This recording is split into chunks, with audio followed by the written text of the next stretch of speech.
All right, everybody. Welcome back to Food for Thought Leadership. We're going to have a great episode this week, and I have a great guest, Robyn Carter, who is a friend of the Food Institute. She's done a lot of work with us in the past, and she also is CEO and founder of Jump Rope Innovation. We're going to be talking about the return to real today. So I think it's going to be an awesome conversation, but I think to start us off, Robyn, it might be really helpful for you to reintroduce yourself to, the newer members of our audience who may not have seen some of the previous work you've done with us. So maybe you could start us off with that, and then we'll get going here today. Sure.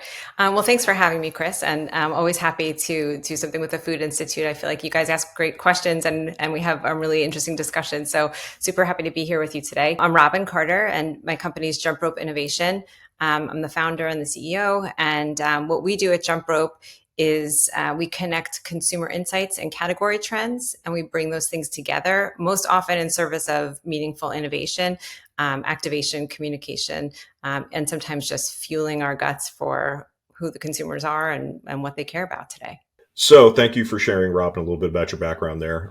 But I think it would be really useful for us to kind of define what the return to real means, right? I think a lot of people will hear this and have their own ideas, but I'd like to kind of frame it for the rest of the question. So in your own words, when we talk about the return to real, what does this mean for the food industry? Yeah, so I think it's helpful to think about the return to real overall and what's driving that. I think we're living so much of our lives in a digital world. And I think so much of what we see is it's difficult to know what's actually real, what's constructed, what's fake, what's misleading. So much is over engineered. There are so many choices for consumers to make and so much work to do in discerning, do I need this? Is this real? Is it meaningful? This product has this amount of these nutrients. Is that meaningful to me? What does that do, right? So I think there's a lot of that that's just overwhelming to consumers in many aspects of life. And I think when it comes to food, to the food industry, what that means is people looking for transparency, simplicity, authenticity, and experiences, physical, real experiences, and connection to the products that they're choosing, connection to the people behind the products, connection to others through the products that they're choosing. So I think, it's coming to life. This is a trend. And when we talk about trends, we always say that they manifest across categories. That's how you know you're looking at a trend rather than a fad. But I think this is a trend that has real legs within the food industry. And I think it's interesting to your point. There's a lot of noise out there, right? Depending on what you're looking for. If you're looking for health information about food or nutrition information about food, a lot of noise. And I think the authenticity and the transparency stuff is stuff we've seen at the Food Institute as well. What I'd like to do though is maybe kind of, dissect the return to real to the two sides of the foods, industry that we focus on, right? So we take a look at the food retail side and CPG, and we also look at food service. So I'd like to start on the food at home sector there, CPG and retailers. When you say the return to real, how does this impact them specifically in comparison to the food service side, which we'll talk about a little bit later? But yeah, on that retail side, how do you see them lining up with the return to real? Yeah, so I think in a few ways. So I think if we think about what consumers are looking for, from manufacturers, more transparency, simple ingredients, real food ingredients.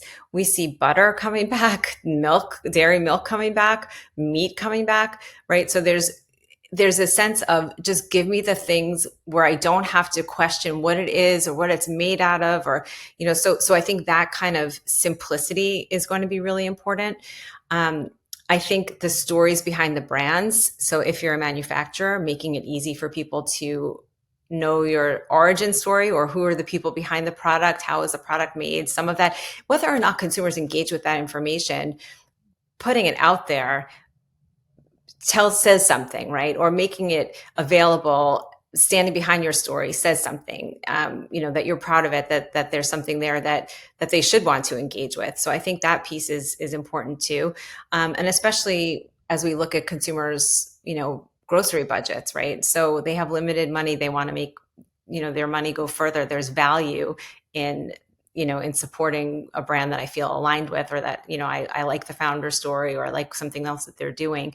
So I think bringing those stories to life is always going to be important. They connect us to the brands, they connect us to each other, to the people behind the products. I think also we're seeing cooking coming back.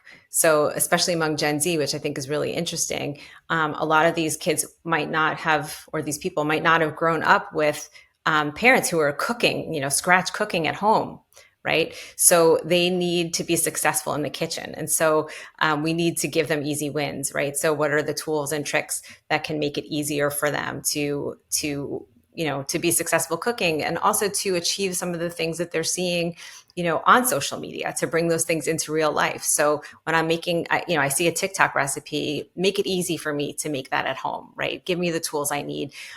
Don't make me have to buy 17 different things and go to 4 different stores to do it, right? So we're seeing interest in products that can bring authentic flavors and can do it accessibly. So I think those are some of the things that we're seeing. I think we could talk a little bit about the retailers specifically. I think, just responding to the CPG side, it's interesting because since the pandemic, we've seen, at least with older consumers, like that skill up in cooking at home. They were able to learn how to do a lot of stuff. But I would imagine, a lot of younger consumers are kind of like getting into that period on their own right now, trying to learn. They didn't have that inflection point where it was like, you have to learn this now because you can't go anywhere, right? So now if you're coming into your adulthood and you're like, hey, I got to learn how to cook, you don't have the same impetus. So I think it's really important. And your point there about, making it easy for the consumer, I think, is a huge part of the value prop that people are not looking at right now in the same way as they are looking at price specifically. So really thought those were great, points. But yeah, I would love to hear what you're thinking about retail as well, like the retailers specifically and what they can do in the return to real. Yeah, for retail, I think creating experiences, like driving people to the store. We've talked a lot about sort of the growth of the perimeter of the store, right? While the center of the store maybe has suffered over the years, but I think creating experiences in the store, thinking about cross merchandising, how do I give somebody everything that they need in a very simple, clear, easy way without having to, keep them in the store for a very long time. I can build a basket really quickly and easily, get everything I need. I think things like that are really important. And I think retail can also help consumers to achieve some of these things that we're seeing on social media, like to be responsive to what are the types of foods or the cuisines or the, specific dishes that we're seeing, and how do I help people to achieve those at home really easily too. So I think some of those things are helpful for retailers to think about as well. So yeah, let's flip it over to the food service side, restaurants, convenience stores, et cetera. I guess convenience stores kind of sit in between retail and food service. But what do you think this means for restaurants? We're talking a lot about the experience. Is that the major point that they should be focusing on, trying to get people in the door right now, you think? Yeah, it's interesting, right? So I think experiences, yes. Connection, yes. So I think experience and connection go hand in hand. So my experience, if I have an interesting experience at a restaurant, then it connects me in a different way to the people that I'm with, to the other people in the restaurant, to the other people that have had that experience, to the people that I'm seeing on social media who have been to that restaurant and had that experience. So yes, I think, it's not dinner and show, but I think make the experience of being in the restaurant feel like something special. And whatever that means to your concept organically is the way that you should play that out. Like, I don't think that it's about, having fire breathers or belly dancers in your restaurant, if that's not what your story is, right? But I think it's creating something a little bit more than just a transaction, and that's, I think, something people are really looking for. And then I think also just connection to the chef, like what's the story behind the restaurant? Who are the owners? What are they about? What is this food? Is it coming from, everything is sourced locally? Then tell me about that, make that transparent to me. So I think people are looking for more of these experiences out of home, but also the experiences in service of connection to each other, to the place, to the community, to the zeitgeist, if it's a restaurant or a cuisine that's being talked about in popular culture too.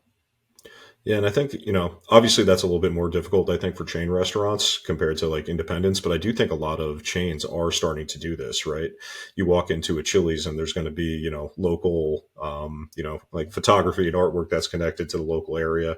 I was at one recently, actually. Everyone's been talking about Chili's forever, so I decided to see what the hype was about. And like the service was excellent. Like I said, you felt community, like rooted in the community, even considering it's a giant chain. So kind of surprising, but I think it's worthwhile to note that this isn't just something that, a small restaurateur is going to be doing. This is something that even the big chains need to do, I think, and they're going to expect more personalized experience. The consumer will, as they're going into these places. So I think that's an important note to keep in mind here too. Yeah, and I think a Chili's is a great example of return to real also. There's a lot of like very highly curated experiences that are out there, but like I know what I'm getting when I'm going to Chili's, right? So I know what I'm getting. I know it's a great place to connect with people. It's accessible from a price point, right? They're everywhere. It's accessible in that way as well. So yeah, I mean, I think that that's a great example, and I think Chili's is an example of a restaurant that's doing that well, a chain that's doing that well. Yeah, and I'm wondering, do you have any other companies you think are doing well with this? CPG, retailers, other food service companies, any other, kind of examples we could talk about when it comes to the return to real? Hmm.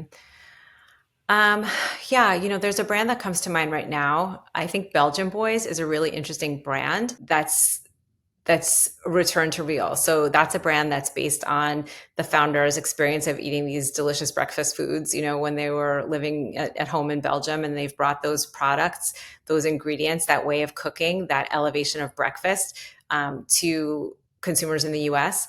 And I think that's a really exciting brand to me because they're doing something with real food ingredients.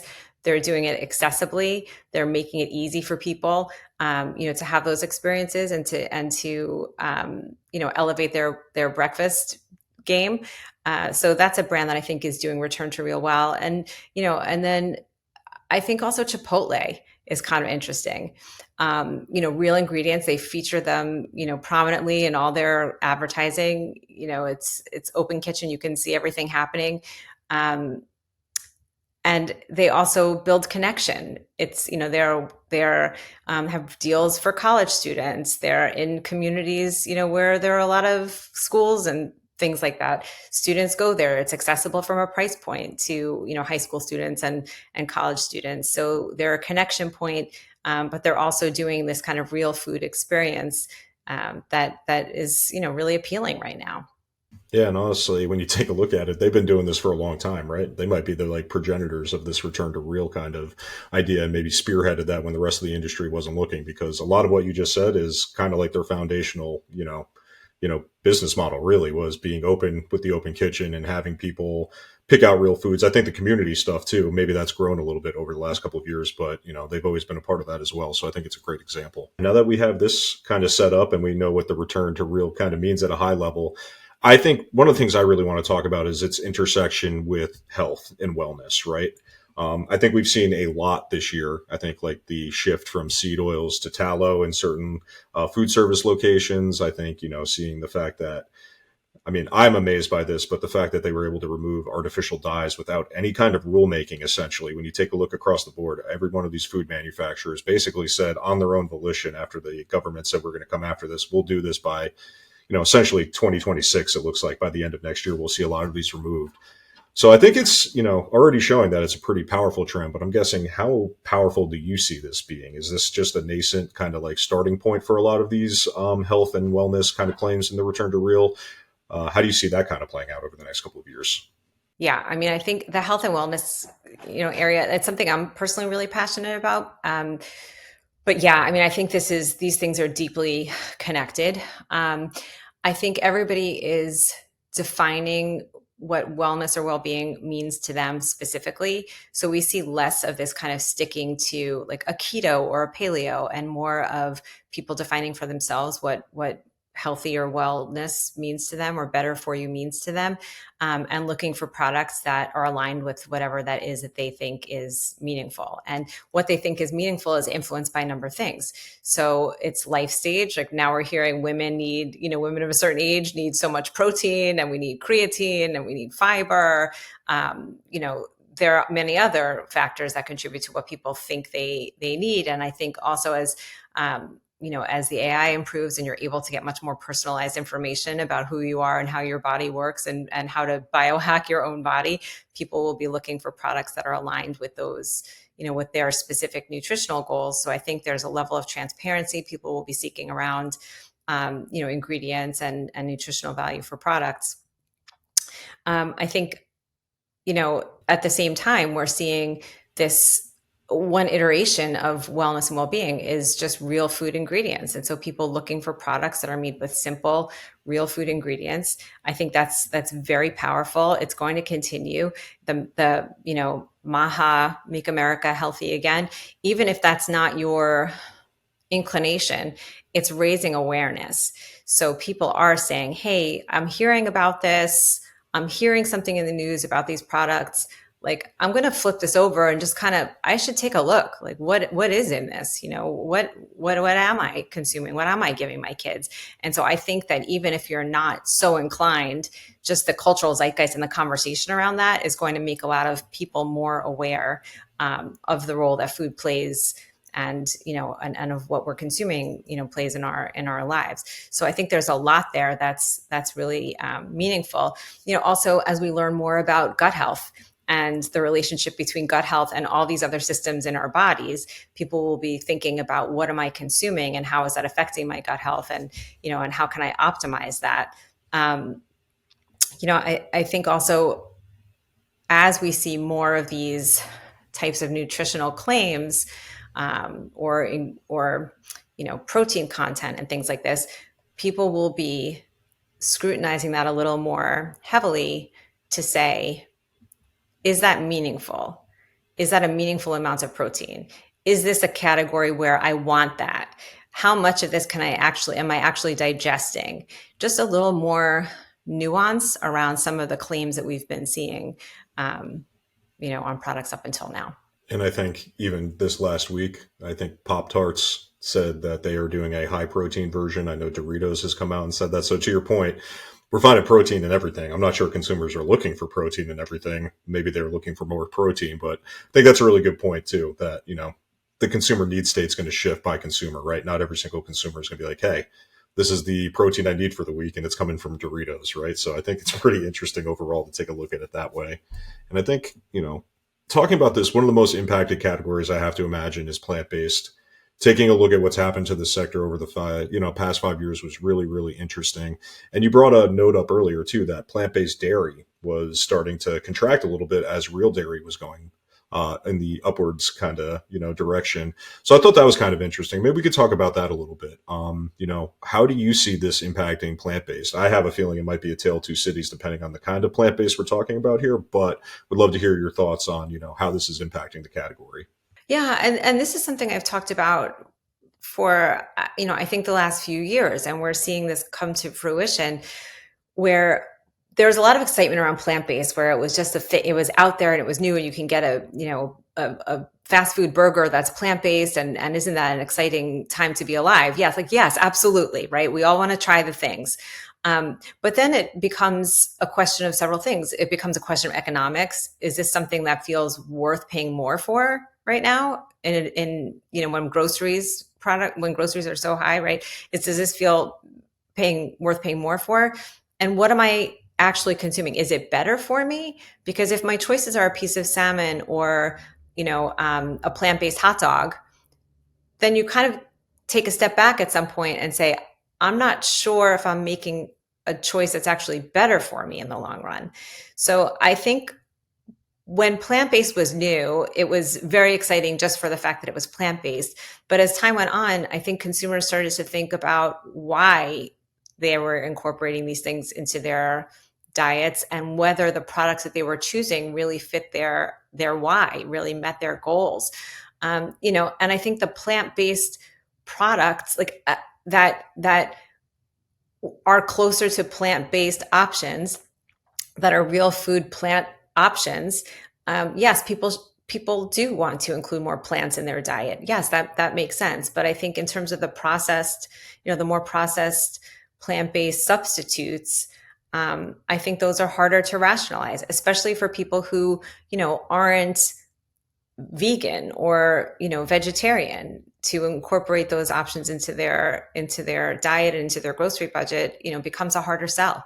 And I will say anecdotally, at least the people I know in my life that are vegetarian or vegan, they don't typically turn to those products, right? Maybe at a barbecue and they have nothing else, but in general, they're looking for more plant forward products. And I think that's part of the reason why you're seeing this kind of, declining volume, and just like the acceleration in that sector is starting to slow down, because I think, who is the actual end consumer at the end of the day, right? If you're trying to target vegans and vegetarians, they already have lived a life where they don't need this product. So you're really looking for flexitarians or people that are looking for more plant-based or, plant forward kind of options. But at the end of the day, I think a lot of these people are now turning back to beef and chicken because, to your point, the return to real, right? I think these things are a little bit more palatable to a lot of consumers because, historically they know what's in it, and like I said, it's a real product. So I think that's a really, really interesting way to look at it. And I'm also just wondering, any other categories maybe that you think are going to be impacted by the return to real when it comes to health and wellness? Are there any other categories you guys are tracking at Jump Rope Innovation? Yeah, for sure. I mean, beauty and personal care would be something, where consumers are looking at ingredients, are looking at routines. What are the steps I really need to have? What are the products? What are the ingredients in the products that I'm using? Certainly that's a category where where we're seeing the return to real. Um, I think even in communications, people are getting landlines again. People are getting landlines and making phone calls again. People are putting away their digital devices. There are, Gen Zers who are intentionally not using smartphones.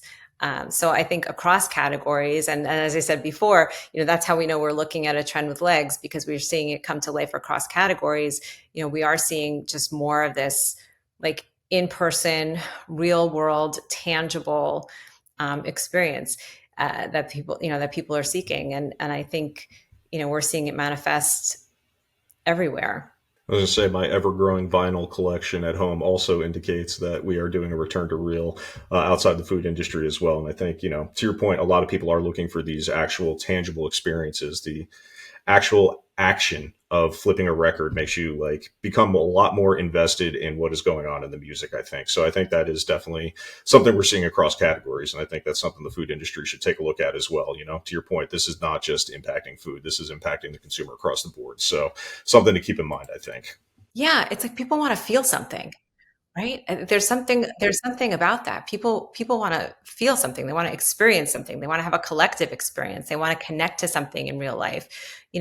It's taking you out of that digital world and into the real and physical and tangible is very powerful, and I think makes us realize how much of our time and energy is spent on the cycle of constant, you know, digital stimulation.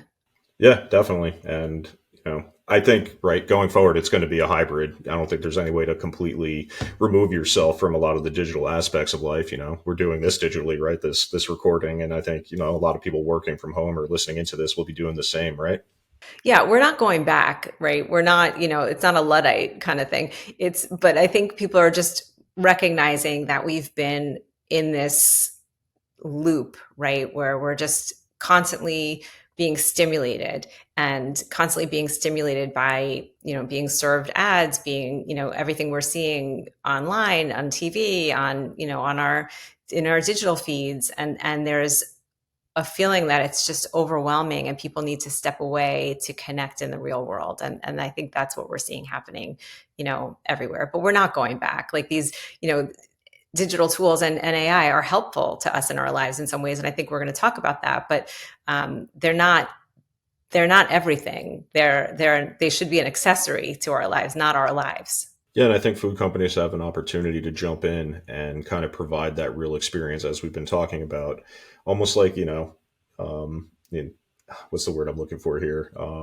Middle of the desert, you're looking for it. It is I'll look it up and figure it out. We'll add Oasis. this in here. But the oasis, that's what I'm looking for. Oasis. Yes, Yeah. exactly. Oasis. So I think the food industry has an opportunity to be that, right? Like to set themselves up to be like, hey, you can sit down with your family and eat a meal every day. You can go to a restaurant and interact with actual human beings most of the time. Maybe you get a robot occasionally at this point, but just having that real authentic experience is important. And I think that kind of ties into your thoughts a little bit about AI. And we've kind of been skirting around this, but I think it's worthwhile to take a look at it because one of the biggest things that I've been talking to people about over the last year is this intersection of authenticity and AI.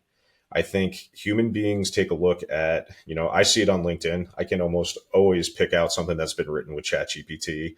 I mean, obviously the whole third hand or extra finger thing in AI video is something people have been picking out.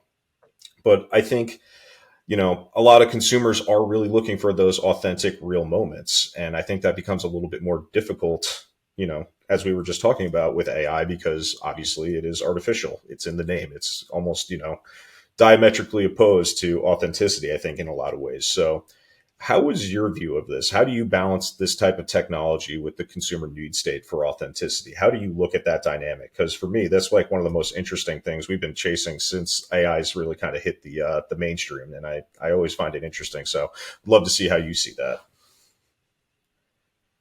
Yeah, I love this. And we've been doing some work in this area, learning more about this. And so I'm fascinated here. But I think I think what we have to remember about AI is that it's a tool, right? It's not meant to replace humans. It's meant to help humans.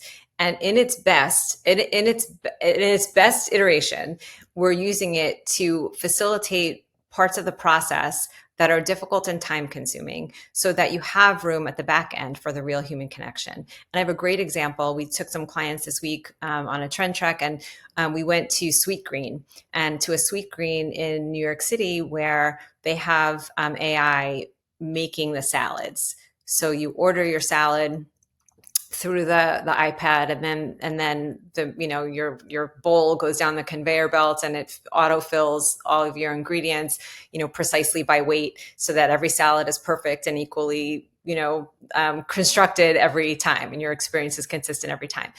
But there are still people at the end of that line putting the dressing into your salad, or putting in the wet ingredients, something that can't go through the machines.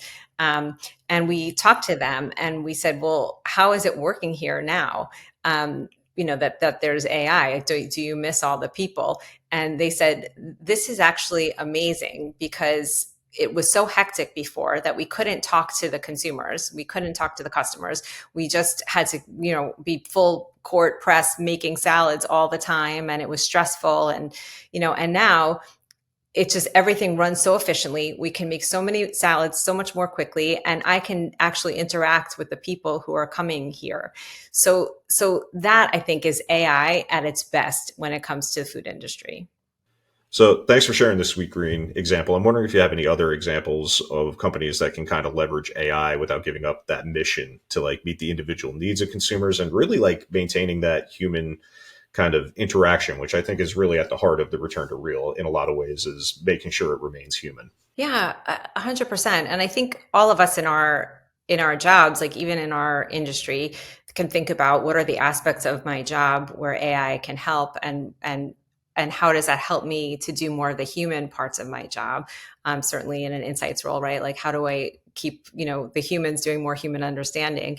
That's never going to stop being important. But I think also in terms of another brand that is, working through this negotiation between AI and real, you see Starbucks. I just read recently that Starbucks pulled back it's 100% AI locations.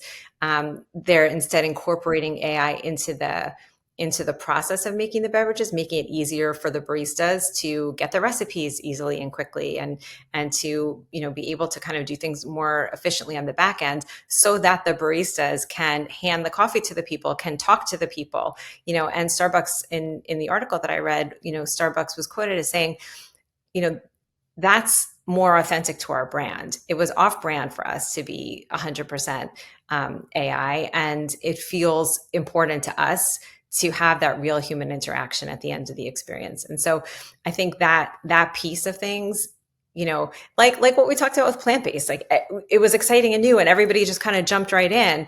And then you kind of have to modulate coming back from there. And that's what I think we're starting to see with the first movers, in this AI space. Okay, yes, but AI isn't everything. You still want a person to hand you your coffee in the beginning, at the start of your day, and tell you to have a good morning.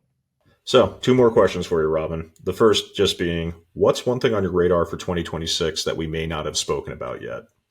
I think we talked a little bit, we obviously talked about well-being, but I think we're going to start to see even more conversation around this as it pertains to longevity, and as it pertains to women's health, and looking for products that are going to credibly address some of those specific needs. I think there's a lot of talk around supplementation. I think that's something that's going to be increasingly interesting. as people are working to reach their specific individualized wellness goals. But I think those two aspects of life are going to be more talked about, and we're going to see more products that are geared towards that. Another thing that I think is really interesting is farmers getting involved in the creation of products, a more direct link from farm to product. We saw a brand at, I think, a fancy food show called Folkland, and they were French fries, and it said like farmer made French fries or something like that.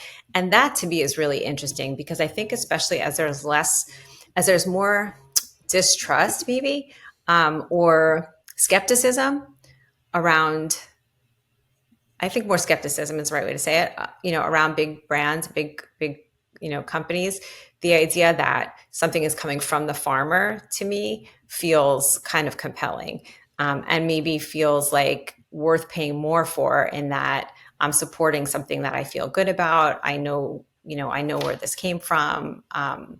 Nobody else's hand was involved in the working of this thing. This is from the farmer to me. So I think that's really interesting too. And I think we're going to see more of that. Yeah, I guess it doesn't get more return to real than bring it directly to the farm. So I think that'd be an interesting one to keep an eye on as we move into 2026 here. But yeah, my last question for you, Robyn. If anyone wants to learn a little bit more about what you do and what 𝗟𝗲𝘁 Innovation's up to, where should they go? Yeah, sure. You can follow me on LinkedIn. You can follow 𝗟𝗲𝘁 Innovation on LinkedIn. Connect with me, Robyn Carter, on LinkedIn. Check out our website, 𝗟𝗲𝘁innovation.com, and follow our social channels too, at 𝗟𝗲𝘁 Innovation. We also have a podcast called Ask an Influencer. It's available anywhere that you get podcasts, where we talk with influencers about various things that are trending. And you can follow Ask an Influencer on Instagram as well, at Ask an Influencer Podcast. And we will have all the relevant links in the description of this episode if you want to take a look at any of the links that Robyn just talked about. But Robyn, I want to thank you again for spending some time with us here today on Food for Thought Leadership, and also just the support you provided to the Food Institute over the years. We love working with your organization, so really happy we were able to put this one together. Yeah, it's always a pleasure, and we always have a good thought-provoking conversation. So I appreciate your time too, Chris. Thanks for having me.